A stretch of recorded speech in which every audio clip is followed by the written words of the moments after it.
Welcome to Show Studio. It's Paris Fashion Week and we're going to be talking about the Dior show. Obviously a big moment of Paris Fashion Week because Dior have a new creative director, Maria Grazia Chiari, who was at Valentino before. It's a bit of a season of chopping and changing, lots of new people in, Boucher Jara at Lanvin, Anthony Vaccarello at Saint Laurent. It's interesting, I think, the Dior appointment because it is the first time it's been a woman and a lot has been made of that, and going off sort of the sneak peek of the show notes that we've seen for her first collection, she is also making a lot of the fact that she is the first woman to sort of take the creative reins of Dior. But before we kind of dive in to our discussions, I'll let my great set of panellists introduce themselves, starting with you. Hi, I'm Rebecca Gonsalves and I'm a fashion writer. I'm Jane Lewis, Creative Director at GOAT. I'm Carlo Brandelli, I'm a designer. I'm Becky Smith, I'm Creative Director at Twin Magazine. I like that we've got two designers, this is good. I feel like designers can really sort of see through the bullshit, which is quite good. There's none of that there, Lou. Well, I want to start by talking, this is our last expert panel of Paris Fashion Week. We've got a student panel for Comme des Garçons in a couple of days. Amazing. I know, which will be really fun. I love our student panels. They make me feel so old though. But, so just as a more general gaze upon the season, what's everyone been thinking of what's happened? Because it's been a bit of an up and down season, obviously, because there's so many new people. What's been your expert take, Rebecca? Just that it's not very consistent as a whole. I mean, even the fact that brands aren't even showing the same season, it's going to have a really bitty impact, I think. It's really hard to judge, and I think there's been some real hits and then some kind of misses. And normally I'm in Paris at this point, so it's kind of been bittersweet for me watching it all unfold on social and through the internet. And you just think things like the Dries show with those amazing frozen flower sculptures. And the thing that I personally take away is how on Instagram everything is hyperbole, everything is the most beautiful, the most amazing, the most haunting. So I think it's trying to cut through that and see, get past my FOMO and see whether things are actually, beautiful. Beautiful, yeah. That's a good point. What's your take on it? You were kind of smiling and nodding. No, overall I kind of got, I wasn't there unfortunately, but overall everybody was saying New York was pretty boring this time. A bit flat, just unexciting and uninspiring, which was, And London didn't perk it up very much, did it? not too much, no. Well, it's just this weird season, isn't it? It's such a weird season. I think everything's changing. Everything's It's about time. Do you not all feel? Yeah, for sure. But you're very anti something. Last time you were on a panel, you said fashion shouldn't be on the internet. No, I said you shouldn't buy fashion on the internet. Okay. Right. No one's going to challenge me on it. No, I just think it has been a really transitional time, but what you find is as soon as somebody asks the question, so for example, people say, well, let's show men's and women's wear at the same time, everything else kind of unfolds, doesn't it? So everyone starts to think, well, actually, what else is logical? Because I never used to think that women's wear and men's wear should show separately. I always thought it should be together. So it kind of made sense when that started to happen. And then everybody starts to peel another layer and they ask another question, and suddenly you start to question everything, don't you? And it all breaks down. It's been shaken up. Maybe it needs to. Do you not feel? I think it's good. It's a shake-up in the format that people are presenting and also receiving collections. It's a different format for many, and I think it will be interesting to see how it, what happens in real time afterwards. The impact.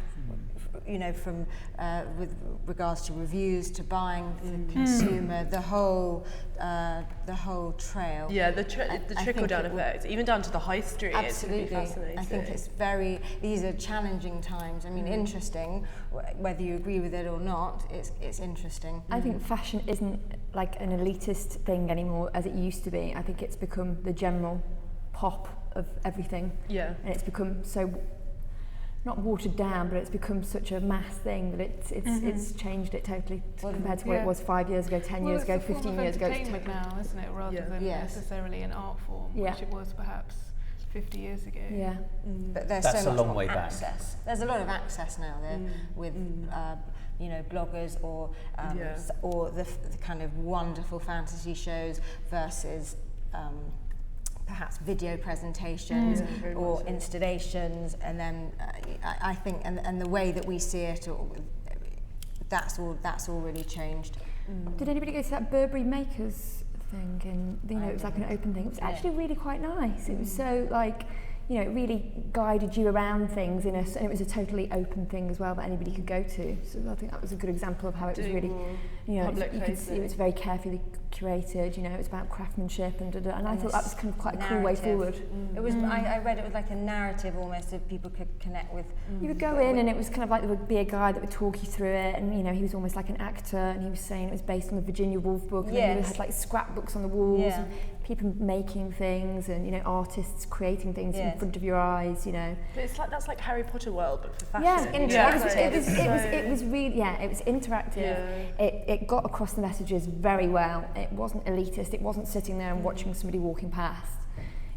I just kind of I found that nice. quite cool. I think that's quite nice because it's a different way, like I was saying, to show and present collections, and then perhaps show people the inspiration behind in a tactile and a visual way with a story. Well, they've been doing this for Dior. They've been doing all these videos with different women where they talk about their female role models, which obviously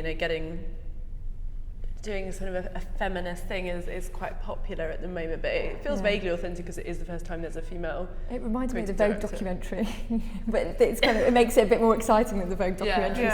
But it is that thing of storytelling. One thing I want to ask before we kind of dive in, like a big thing for this fashion week has been that whole Vogue bloggers gate, and we mentioned kind of all these different touch points of seeing fashion. What does everyone think about that? I think there's a place for everybody, because I think that you have the institutions and the formal magazines and their way of presenting and their timeline, and versus the sort of younger, perhaps much more immediate presentation from the bloggers and vloggers, etc. And I think I think the two can exist together. I know there's been a lot of friction, but I think there's a place for both of them, because the market, it is more immediate. The world we live in is more immediate and instant, and so the fact of the matter is that you have to do both. The fact of the matter, of course, you have to do both. 5 years ago, everybody was really worried that print was going to die, magazines wouldn't be around, and I remember that around the time, like 7 years ago, I started Twin and wanted to do a hardback book, and everybody's panicking, and it's fine. It's people still love it, people still want it. Yes, there's loads of bloggers around, they'll always be around. They're doing a different thing. We're all covering the same thing in different ways. Exactly. Essentially, you need both, and you have to embrace both. Yeah, they need to go together. I think what the brands are subconsciously or maybe consciously that they're doing is questioning the role of media at times, because Burberry's suddenly taking over, and you buy it straight away. Facebook, Instagram, you're getting to the customer straight away. And I've always been somebody that thought that business and creativity, as much as people want it to sit together, it really doesn't. In a lot of ways. Disciplines, right? It is. I mean, even what's that popular site now? BOF, Business of Fashion. I mean, they've even called it the business of fashion, haven't they? But it's going to be paid for soon. You have to pay for it. Really? Yeah. You do now. No, you don't at the moment, but it's going to be. You have to subscribe. Yeah, it's going to be properly that you have to pay for it. Okay, interesting. I mean, as you said earlier, 50 years ago is more towards this idea of art, and I've said it before. This word applied art has kind of disappeared from the fashion vernacular. What fashion is applied art. It's something aesthetics very beautiful, but it has an end function, like photography and like product design. Whereas fine art is just making a statement for intellectual debate. So all these ideas are being challenged, and as soon as you've got this idea of business, media comes into play, everything must change. And this year it really has, and everyone started to notice.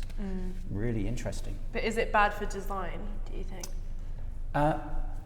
Which part, Lou? All of it? The change? Yeah, the change. I don't think creative people, whether you're designing or you're a writer or you're taking a picture, that's not what really motivates you. It's this compulsion that you can't really hold back, that you want to create something. That's why creative people do creative things, right? Some people are smiling. Whereas business people want to make money. That's it. We will see clothes today that we know will sell for £2,500, and some of those jackets will have been made in 8, 9, 10 hours. Cloth will be £30, £40 a metre, so the whole thing will be about £250, be sold for £2,000. If the general public start to think, well, actually, let me do the equation, what does that mean? Oh, well, why is it so expensive? The whole thing buying falls into down. the dream, yeah. It falls down very, very quickly. So if you present fashion as art, as you alluded to at the beginning, then it's something else, isn't it? It's not got a fiscal idea about it, and you don't have to play by those rules. Do you think that that's still why people want to buy things? I don't know if they want to buy into a kind of art or aesthetic thing. I wonder if they just want to buy into like a lifestyle more than a kind of creative dream. I wonder. They always did, Yeah. but who do we think started that lifestyle idea? I mean, was it Dior in the salon 50, 60 years ago? Because that's exactly what they were selling, wasn't it? It was this idea of elegance. The clothes were, the clothes 50 years ago weren't that expensive. They cost what they cost. But they were aspirational though. You were selling a lifestyle, a look. Sure. You were buying into a certain aesthetic. And I think that clothes were perhaps more highly prized in those days. Because of the craft. Because of the craft. But in because those it days, wasn't everyone churned out. or most people had their own version of it. The high street didn't exist. You didn't get a cheap knockoff, but you did take a pattern to a dressmaker and had something made in a It's more part of affordable regular fabric. culture. It was People was how did that. All So there was men a had respect suits for made.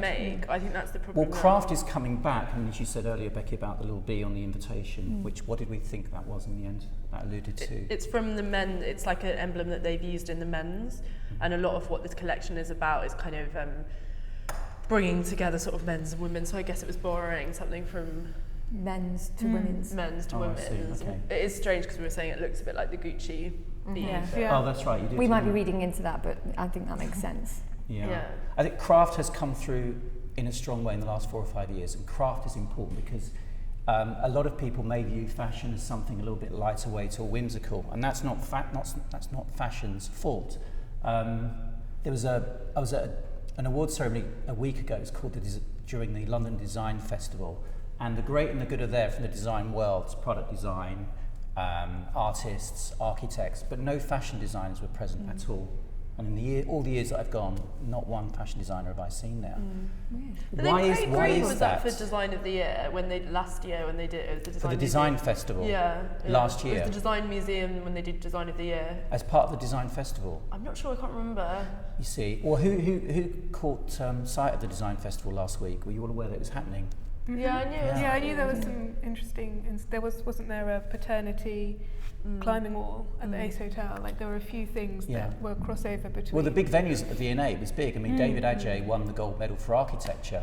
You know, John Pawson was there, Claudio Silverstone. There were a lot of interesting design. But design is very removed from fashion. I Why? think that's the problem.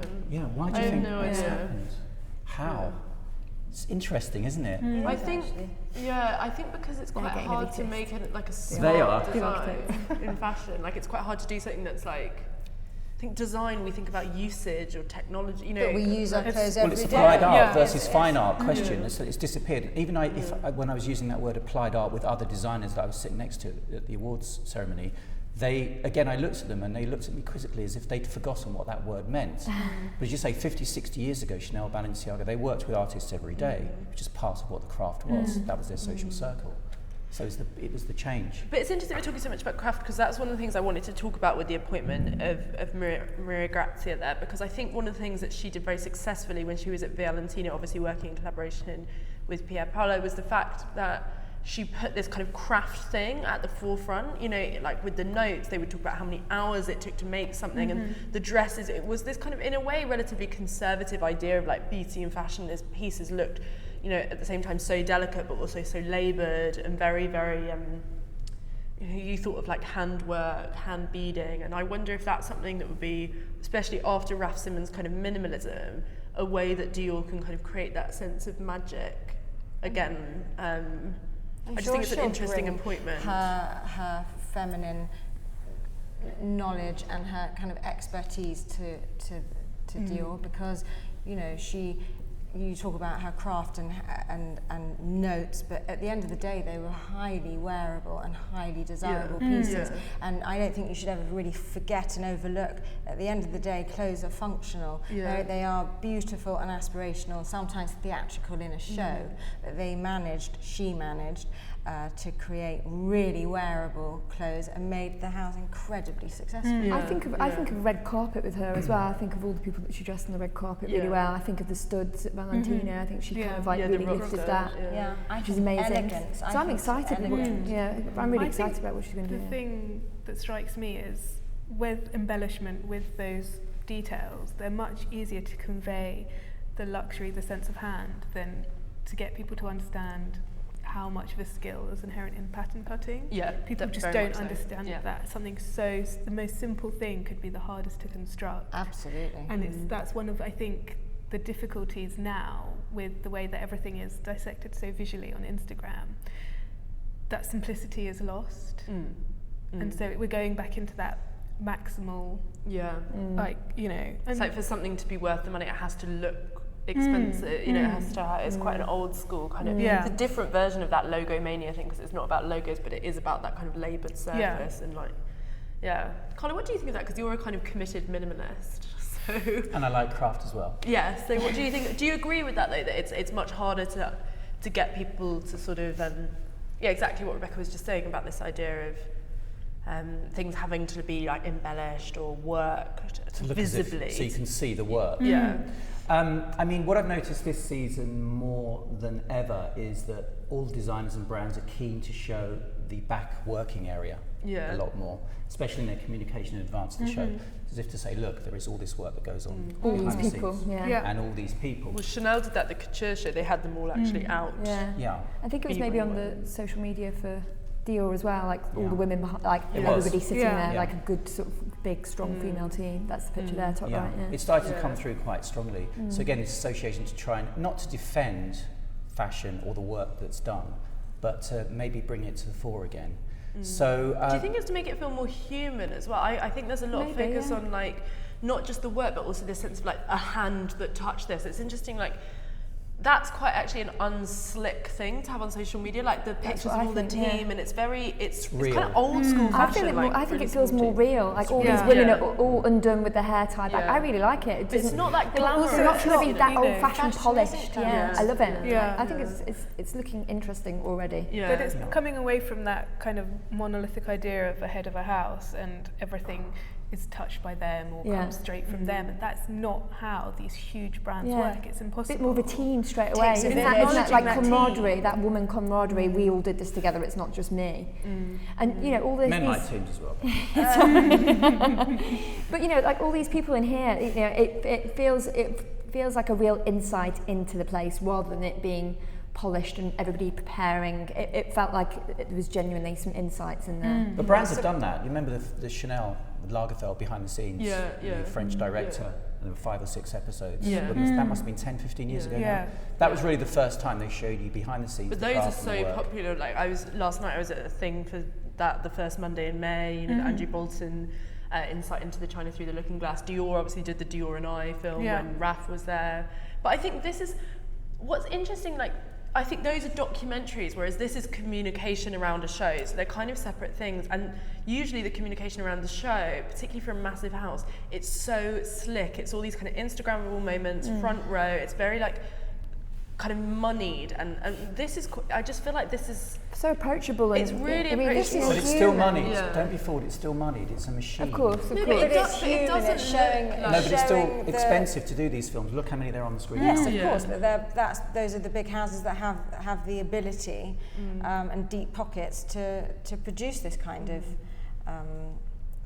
imagery. But I think it shows a human side, nonetheless, to the business of fashion, and shows the actual real handiwork, like literal handcraft, and I think it tells a story, and I think people want to connect with clothes more and more these days. Like you say, when you see a show, it's all razzle dazzle, it's beautiful and theatrical, it's fantasy. You know, it's a show, literally a show.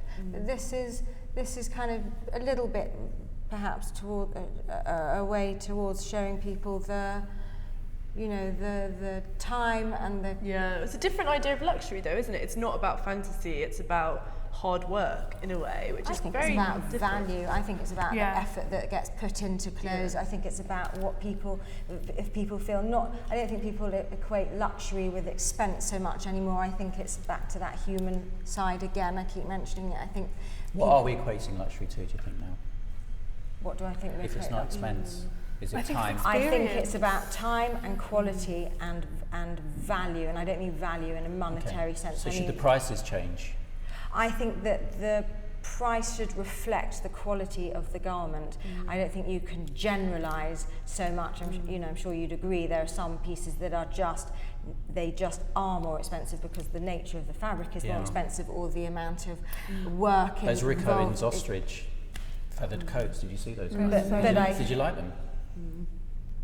It's a lot of work. But the thing is, with brands like this, like the amount that they spend on these projects, the marketing, things like Maker's House with Burberry, things like the Chanel Mirror Maze in Peckham last week.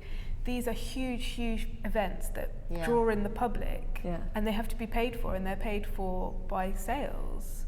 It's all like it's this huge machine now. Are you saying that in a good way? I'm saying that that is just how it is, and if people want to be involved, it's like these things need to be free to the public, because you can't expect. I don't think it's right if a brand puts something on and then charges people.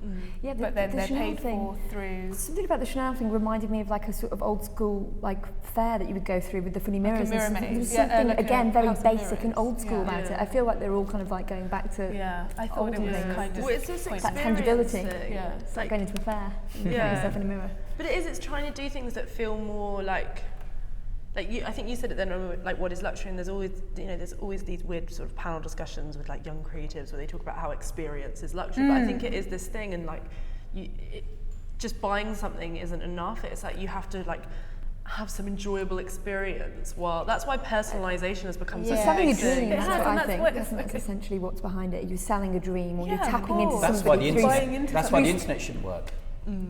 Because it's just an empty experience. But not if it's done right, because It can feed that, it can build. But then up also that and owning kind of something, keep owning that making you want product more. will inevitably make like you a drug. feel like you're part of. an experience. Yeah, part of an experience, part of a gang, part of Well, that's each why loaf the of women gangs thing or- is like such a big thing with this. It's like they're tapping into this idea of like, oh, you buy Dior now, and that makes you a feminist. That makes you someone who supports other women. That makes you someone who's Too many labels. aware of modernity. But I think that is the kind of message with it. Like you're seeing that with so many high street brands, girl gangs and whatever. Yeah.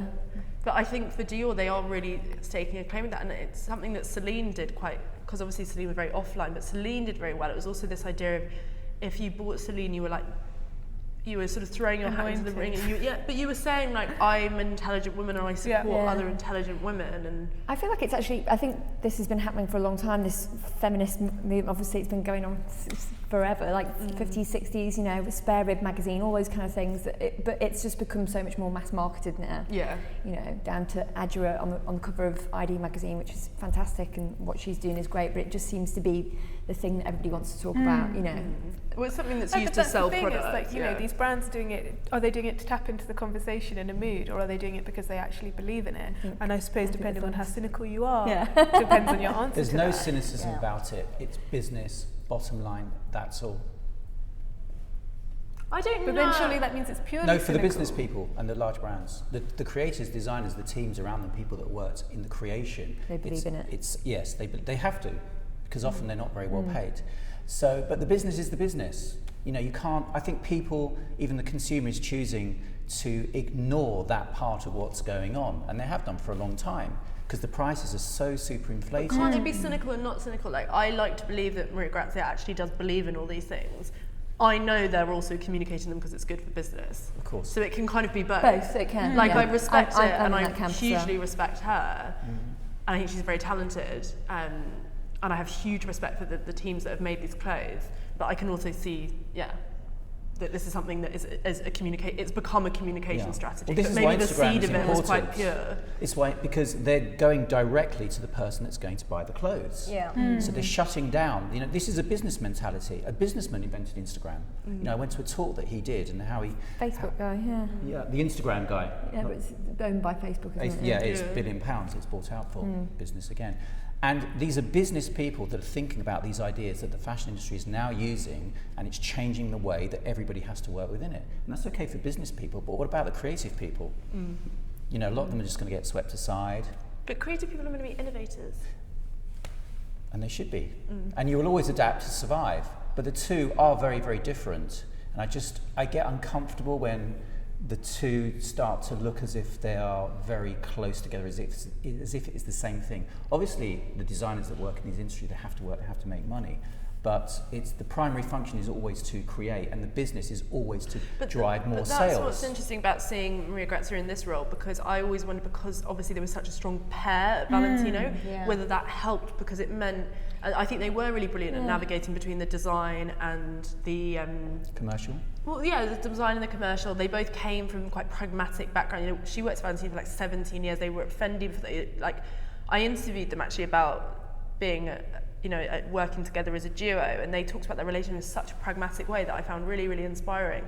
They said, I was talking a lot about collaboration, people that come together and see something in each other, and they were like, oh, it wasn't like that for us. We were just, we sat at a desk next to each other, we took our lunch together, we went for our breaks together. They were like, there are collaborations like ours happening in every single office in the world, and then it kind of but I think that power of, that strength of the two of you. I think that takes for granted probably a chemistry that they had. Yeah, definitely. Yeah. He's staying there, yeah? He's staying, yeah. Isn't it going to be weird going home at night, then getting into bed and being like, I can't tell you anything, you work for the opposition? Oh, no, they're not a couple, Everyone thinks they're a couple. No, not a couple, But it must be strange even so to design without her. Definitely. Because she's also, obviously moving to a new house so tight. Yeah. If it was a couple, they would have split. No, that would not happen. But he must have pressure too, though, to see what, what's going to happen. Yeah, especially how will it evolve? Will they maintain it? I hope they'll stay really good pals, because I'm sure they will. Aren't they like godparents to each other's children sort of thing? It's really cute. I hope they will. So, have we had the discussion about a woman head of Dior? Well, what Should do we you have think it? About it? Well, I think it's great. So overdue. Everybody thinks so. So overdue. But why this house in particular is it so overdue? Everyone was like, oh, finally a woman at Dior, as if because there hasn't.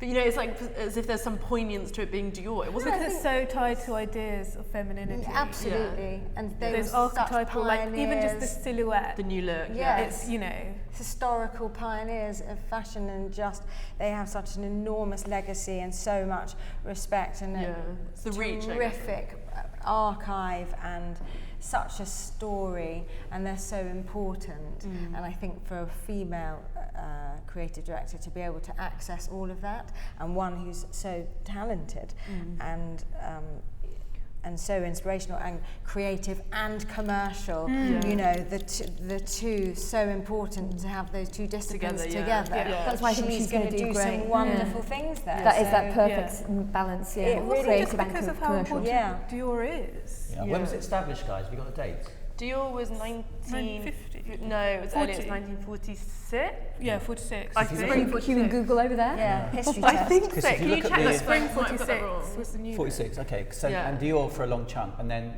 the only guy that I knew at Dior was Mark Bowen, who did 30 years, and I met him when he was at Hartnell in the early 90s.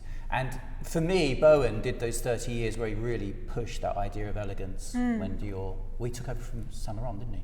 Actually, first. But the best, I think it's interesting to see. The best example of sort of how interesting is that house is what came out in that Dior and I documentary, which is Mr. Dior himself was only there for 10 years. Yeah. So it's like we talk like they're these really, really fixed. Mark Bowen codes. did 30 years. And then it's like actually he was there for 10 years. It's like there's actually not. There is a rich archive to kind of mine for inspiration, but then there's not in a way as well. It's like. Well, how lauded is Mark Bowen in the industry? No, not as well known. He's completely Galliano. He's a footnote to Galliano. And he did 30 years. That's and John did 10, 12? 12? Maybe 12. And Saint Laurent did how long? How long did Saint Laurent do? Because Mark Bowen took over from Saint Laurent. How long when did Dior start? 46. 42? 42. Yeah. Although his time was short, 46. relatively speaking, he was obviously so instrumental and had such a vision. That he was so impactful in his short time there. He was the person who laid down all the groundwork. Which appointments were pre-internet as well? I think that's the thing with Galliano. It's like he was there during the birth of the internet, the birth of online publishing. So it's just more documented. I think that is the thing. There's so many examples. It's like we always have this I talk about it all the time when I teach sometimes with students. I'm like, who remembers Julian McDonald's for Givenchy? And they all laugh, and I'm like, I'm not joking, but it's just because it wasn't. Yeah, of course. Like, and I do think that's the thing of these pre-internet appointments that like people forget. Like they think, you know, Albert was always at Lanvin, or they think that, you know, Phoebe Philo was never at Chloe. You know, and I think also the thing is, Galliano was such a personality that he has eclipsed what came before. Which for this generation. Yes. But I also think he reshaped a lot of fashion, like the theatricality of those catwalk shows, the opulence, that period of fashion. Everything about him as well. Yeah, He was the way he dressed, the way he embraced it. And even the imagery. He's a like, pirate, you know. Absolutely. I think it was that was a turning point in fashion. Yeah, so I think it was bigger than Dior in a way. So that's why it's remembered as such a big appointment. In the same way, I don't know, maybe Phoebe Philo, if we talk about it in 10 years or whatever, we'll just say Phoebe Philo, we won't talk about Celine. I don't know, it's just that. No, it's interesting. I mean, Mark Bowen's interesting because I met him, I knew him for a short, maybe 6 or 8 months. And 30 years, I was surprised when he told me he was there for 30 years. And like fashion has almost sidetracked him. I don't know how much time he did at Hartnell afterwards, maybe 4, 5, 6 years ago, Norma Hartnell. Where's that brand gone? But Bowen really just carried on shaping look after look, season after season after season, and it was always classic, it's very elegant. What I wanted to find out, guys, can you Google when Bernard Arnault took over, bought Dior? Because Arnault must have been there in the 60s, and that would have been important as well. Yeah, kind of interesting, you know? Yeah, it is interesting, but I think what I hope to see with Maria Grazia is like how she uses the archive in an interesting way. So maybe she will make nods to the Galliano years or nods. Yes. And I think what references will she pick out? One of my favourite direction? collections that Raf Simons did when he was there was when he did these frock coats, which were obviously so much a nod to Galliano, and he even talked, I think he found a Galliano jacket in the archive, because I think you can get stuck in this having to reference Mr. Dior, Mr. Dior, when actually there's so much. Just the person before he had nod to them, you know, cap off, you know. Yeah, I think so. Yeah. Is it actually been on? Can we see? Yeah, I was going to say, can we look at the show now? I hope the video isn't too. Actually want to see, yeah. We'll have a look. Ooh. Let's see. Have you found the the space year with is Arnault, really guys? interesting because it's so blank. Let's hope that this works. So many computers all tapping away. Yes. It's useful And to the have them. answer is, Yeah, you I want don't. this all the time. So the notes talk about sort of free from the stereotypical categories of masculine and feminine, obviously make a big note about the fact that she's the first woman. It's form and shape of a silhouette that's contemporary, agile and Olympian, so there's a sporting thing. There's talk of fencing uniforms. Yeah, I was just going to say, it looks very much like. Yeah. Is that Ruth model? Yeah, It's Ruth Ruth Bell. Bell. Yeah. That is androgynous and fencing, isn't it? All Yeah. things you 100% associate fencing. with Dior. I don't think. No, in fact, I wasn't saying it's a positive or a negative, it's just a fact. isn't No, it? you're right. There is a minimal feel and flavour. Clean, isn't it? Yes. Yeah. Well, it's White, like wiping purity. the slate Very- clean. Yeah, purity starts again. Palette cleanser. I like all this, the girls are all got a real strong tomboy edge, which is nice. Very white. I mean, in the casting as well as the clothing, but Massive departure, isn't it? Big statement. Very it's fine, got that mature. Valentina. Yeah, the I like bee, the little bees everywhere, contrast yeah. of the two. I like the sort of quilting and then the sheer tulle at the bottom. Have they got stars on the bottom of Yeah, their shoes? That's yeah. so sweet. I love Yeah. that. Do they have what on the bottom? They have stars on the bottom of Oh. their shoes. I think when they walk. Well, all the insects we're saying it's about. Mr. Dior obviously loved gardening and there's flowers, and so the insects I think are. Do you like it, guys? I hate like that all it. the models are white. I think it's I quite like fucked it. up. I like that I like the it's clothes. Yeah, there should be some You're still diversity in the analysing. It's casting. bizarre. Yes, I'm just actually Yeah. just looking to see It what doesn't- would I want. I'm just looking to see because it started off quite masculine. Yeah. And now, and now I some like of the the first few feminine bluish elements things. are coming through. I'm just interested to see sort of more of it, do you know what I mean? Little To get a chokers. broader sense of what. Who It is doesn't that? have a really I strong love that, Dior little identity. bees. It There is. doesn't have a No, I don't No. think so. No, there isn't. It's a complete. She's making her own stamp. But why shouldn't she? Were She's those in charge. bees on that? But that's what I mean. It's like if you Goodness. look at Anthony Vaccarello's collection earlier this week, and that was so wedded to that original YSL aesthetic. It's commercial. Yeah, but I mean, it's not been very well received. So for her to do something like this, I bet it'll sell well though. It's bold. Yeah. Not Dior, yeah, YSL. there are a lot of I think- Valentino elements. Yeah, in there's it. a lot of Valentino elements. But that's okay. That's in her DNA. That's what she brings with her. You'd expect exactly. Yeah. That's part of who I she think is, the isn't it? necklines, they Square. yeah, they kind of. Not corset. Not. that. Here we go. Now we're getting some blacks. Let's see. Let's. Is that the actual music, guys? Is that the soundtrack? I think so, yeah. What is it? And these Just kind of buckles. Is it just ambient? Yeah. Hats are interesting, aren't they? It's not overtly elegant as you would think about Dior, but there is an elegance to I the like presentation this. and what they're doing. I like the toughness to it. I think it's really cool. I like that last look, Yeah. the pea coat almost, and I like the shoes for I this. think the I reason like we're this not- very much. I think this is quite clean and slick. I like think a- the problem is that it's because there isn't the same focus on a structured waist. I think that's why we're saying it doesn't look very Dior, because We should We all should be be feminists. Well, there's a message. Literally.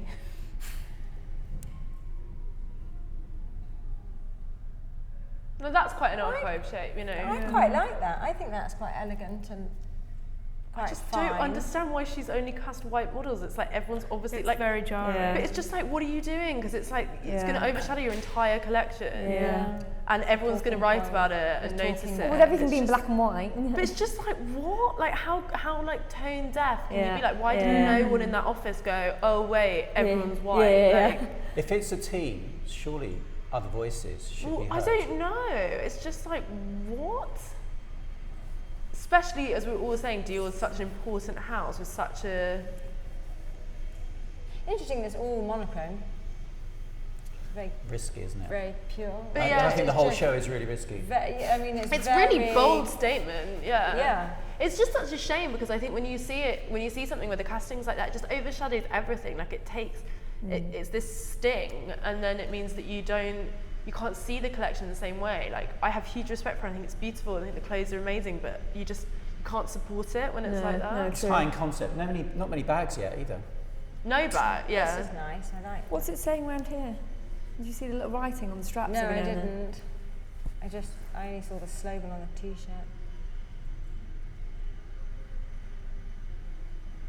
One black model. Well, it's a real play with Oh, masculine okay. and There we go. feminine. Yeah. Yeah. Token. Oh, everything's okay.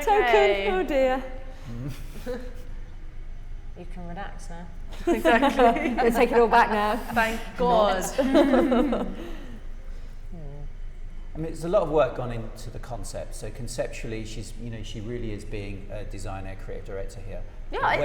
Yeah, and launching this new idea for Dior, if it takes or if it doesn't It's take. the work amazingly is, brave as a collection to Yeah. be like, and it's clean. It's it works. really clean. And I do think it's really romantic, which is very her. But then Is it Dior 2016? And This who's is the a lovely demographic? jacket. I that think it silhouette's kind of is. lovely. Yeah. Actually, that's very I think Dior. I think that you know, I knit think there's a in lot of waist. stuff now Bar that's jacket, wearable. I've seen some really great bits that I think So are have I. wearable. I don't know if I can afford them, but you know they're nice I think it just pieces. says This is Christian very Dior. Valentino-y though. All the tulle Like and all the this embroidery. That's Yeah. something that Yeah. I feel that's been brought. the type, You know, the like a writing colour does say background. the writing says Christian red, Dior. Yeah, Just it's a one colour. We've got red. I take it back. Isn't red the Valentino? But, Yeah. but that's really interesting Sorry, that the I didn't writing mean says. that. This is It's interesting the writing says Christian Dior because like logos are such a huge part of Dior's heritage. Yeah. If you think of John Galliano and what he did with that logo. So I think there was some on the pants Yeah. line and then on the shoulders. And then Christian Dior. Exactly, and they've been kind of removed. Like you think of J'adore Dior. J'adore. Swords and Yeah. hearts. No, quite Exactly. I'm yeah. surprised they haven't looked at the logo, the Dior logo. Well, they have. They kind of done this. No, the actual text, the script, the font. Yeah. It looks pretty similar to the one that was it Mr. Savile did in Nick's Yeah, time. I like it. You know. I think that should do I Dior really things very You don't clever. do the whole I song love wrong that. again. Because she's looking in the archive at what's relevant to today, Mm. and like the fact that some of Galliano's spirit is actually really relevant today. I But think the it's logo a nice was. collection. I think the logo is an important thing because I remember Mr. Arnault becoming involved when Peter Savile was designing it, and the instruction was make it so it can be That's a seen from lovely 30 metres across the shop floor. That Okay. was the main brief. I know. There you go. Well, that's It's very fine, though, isn't how it? You know. businessmen think. Yeah. I see a lot of beautiful wearable things here. So I think when the first few pieces that came out were I think, Statement.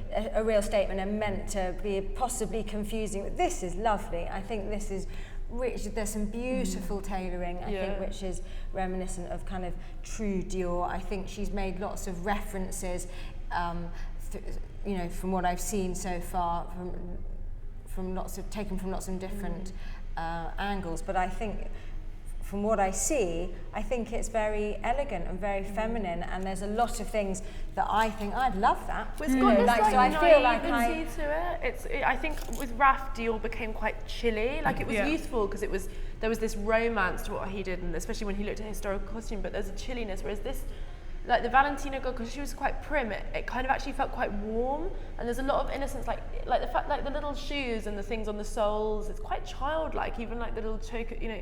There's a purity to it, and I think she does that purity really, really well. She does purity in an emotional way, exactly. whereas Raf did purity in a minimal, colder way. Yeah. You can be minimal and be sensual. It involves colour, texture, the little messages, the semiotics that you show. I think it's been done very nicely. I think it is, like, the clothes beautiful. Very. I think it's got a little bit of an edge to it as well, a little bit, you know. Yes, little touches. This is lovely. I mean, it's beautifully done. It's beautifully simple. I think there's some pieces that are just, really, for want of a better word, just really elegant, you know.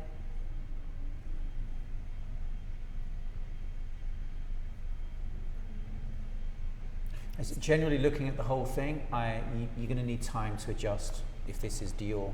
If you don't think about Dior heritage and what's gone beforehand and just judge this on the value now, then fine. But if you look at Dior 50, 60 years, I think she's going to do great things. I do. What I can see. I think if this is day one, so to speak, I think she's going to. She is going to do some wonderful things there. She is going to make her own mark and do a fantastic job. And you have to think, when Raf did his first collection, there was walls of flowers. There was, you know, huge, like, blah blah blah blah.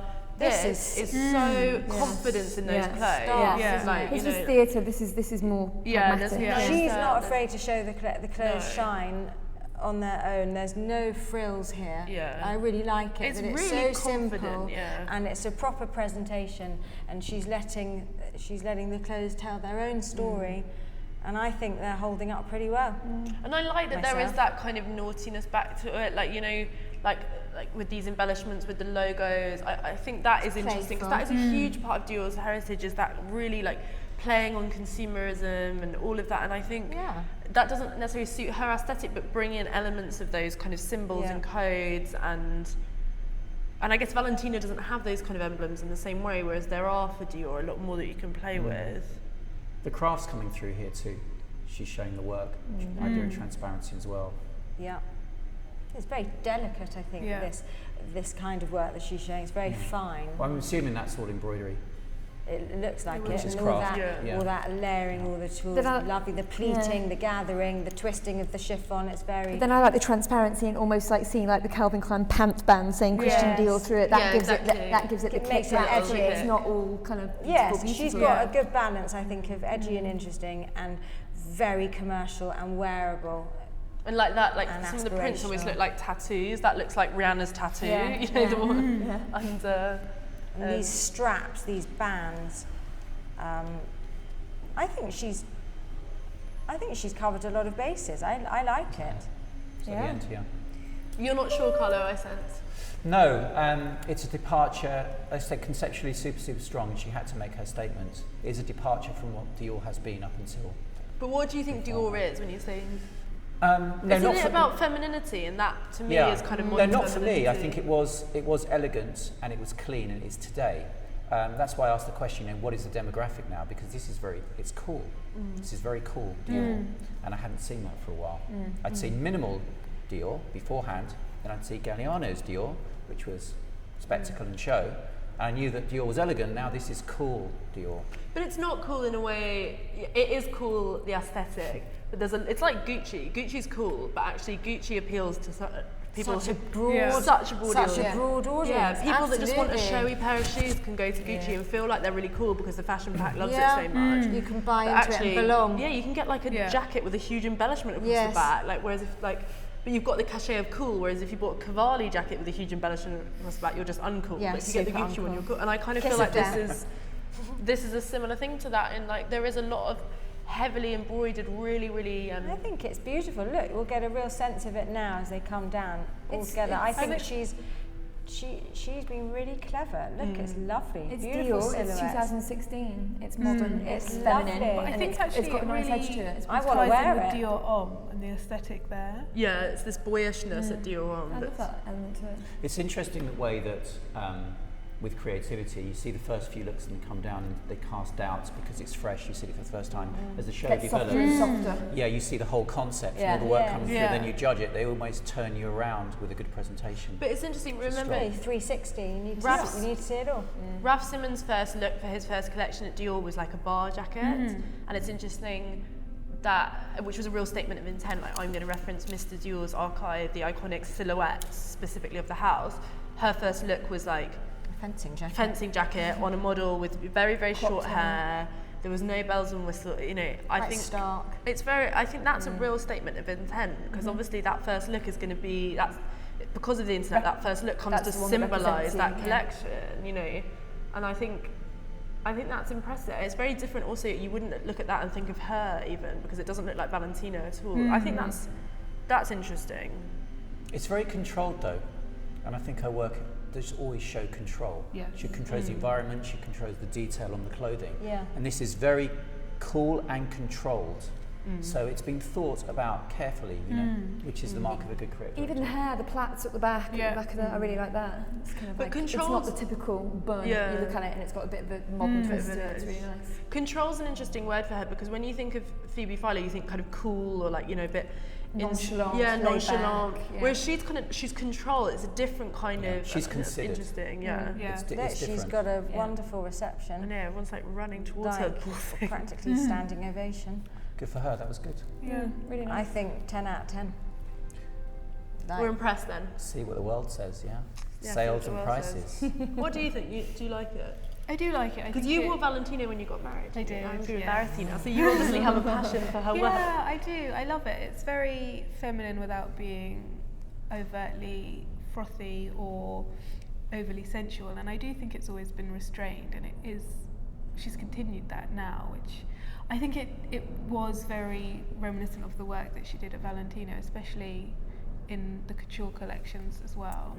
But then also I could see nods to Raf's Dior Yeah. as well as, you know, further back, and the Dior Homme connection too. I think with Dior, I always wonder, because I always think the Dior customer is probably a slightly older matriarch who will buy, you know, tailoring from But Dior. they need to get a younger customer. That's the They thing. do, Definitely. they do, and I can see these clothes being worn on the red carpet. I can see it becoming relevant in a new way, where I think it's like the connection with Jennifer Lawrence and Dior I never really got personally, because she's so Just doesn't look like she's something she'd wear by tomboy. She choice, never yeah. looked natural in it. So I think it'll be interesting to see, like someone like Marion Cotillard. I think is much more emblematic or a good symbol. Yeah, it's of on the brand, but I house. think Jennifer Lawrence feels more modern, and I kind of prefer Jennifer over Marion Cotillard, you know. But Yeah, that's I me. think as a person, Yeah. as a person who you'd relate to or want to, you know, emulate and buy those clothes or fragrance or whatever, I think yes, but I don't know. I can't see her in these clothes necessarily. It'll be interesting to see if they bring someone new in. Yeah. It'd be refreshing if they didn't use someone from those worlds, because she's made such a statement. It's the first woman that's coming in.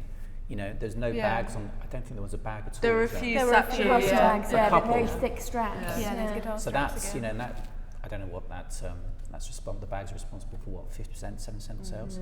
So if she's going to make a statement about the new faces of, I think she'll pick a lot of, obviously in a different way to say how someone like Marc Jacobs does it, but I think it'd be interesting if she picked a lot of interesting, intelligent women to be a part Would make of more the To back up the feminist thing, She's otherwise gonna- it's But then the hollow. Valentino campaigns were incredibly conservative, so maybe she won't. You know, the Valentino campaigns were very much like girl on location, looking fragile.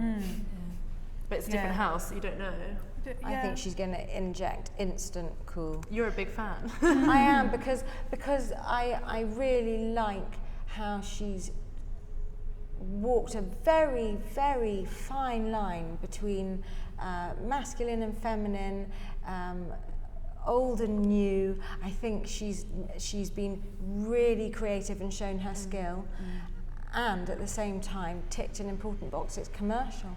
I think it's really wearable and really very beautiful and flattering and instantly appealing, and I think it's going to appeal and become very relevant to a broader, younger market, and I think it's going to be, you know, it's going to give the other houses a real run for its money, because I think she's going to, you know, it's just nice to see that Paris competition back, you know. This is lovely though. Yeah. But I suppose the thing is as well with accessories, because the Rockstud was such a huge part of bringing Valentino back into the conversation.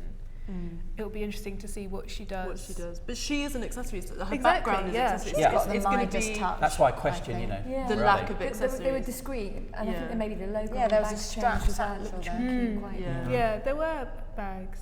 Yeah, there's I'm fascinated. I'm actually more excited to see. Like, I think the collection is beautiful, but I think her skill and her eye for the now and the zeitgeist will come out when you see more of her accessories. That's going to be fascinating, particularly the shoes, because what was so successful about the Rockstud is it wasn't them, it was those fucking shoes that everyone wears, and it's like, to make an it shoe, like I quite like the shoes she had in the shirt.